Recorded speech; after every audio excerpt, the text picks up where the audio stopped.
నమస్కారం mind media ప్రేక్షకులకు స్వాగతం. మన సొంత దేశంలో మన సొంత గడ్డపై మన ధర్మం గురించి మాట్లాడుకోవడం కూడా నేరమేనా? హైదరాబాద్ అత్తాపూర్లో ఆటో డ్రైవర్ భరత్ కుమార్ పై కొందరు మతోన్మాదులు అమానుష్యంగా దాడి చేసిన ఘటన చూసాకైనా మనం మేలుకుంటామో లేదో. తన ఆటోపై ధర్మం గురించి ఒక నినాదం రాసుకున్నందుకు ఒక హిందువును రోడ్డుపై వేధించి కొట్టే హక్కు వారికి ఎవరిచ్చారు? ఇతర మతాల వారు తమ మతాన్ని ప్రచారం చేసుకుంటున్నప్పుడు లేని అభ్యంతరం ఒక హిందువు తన ఆటోపై రాసుకుంటే ఎందుకు వస్తోంది?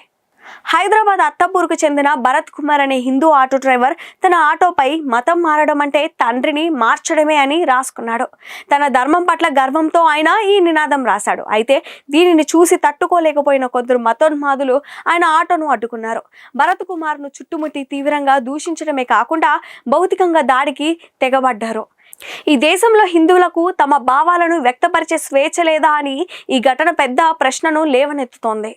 చాలా మంది ఇతర మతస్థులు తమ మాటల్లో, దుస్తులలో, జీవన విధానంలో నిరంతరం ప్రచారం చేసుకుంటూనే ఉంటారు. మరి ఏ హిందువునైనా వారిని అడ్డుకున్నాడా? ఎవరైనా వారిపై దాడులు చేశారా? లేదు కదా.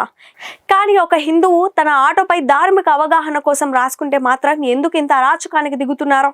ఇది హిందూ సమాజాన్ని భయభ్రాంతులకు గురి చేయడానికి జరుగుతున్న ప్రయత్నం తప్ప మరొకటి కాదు.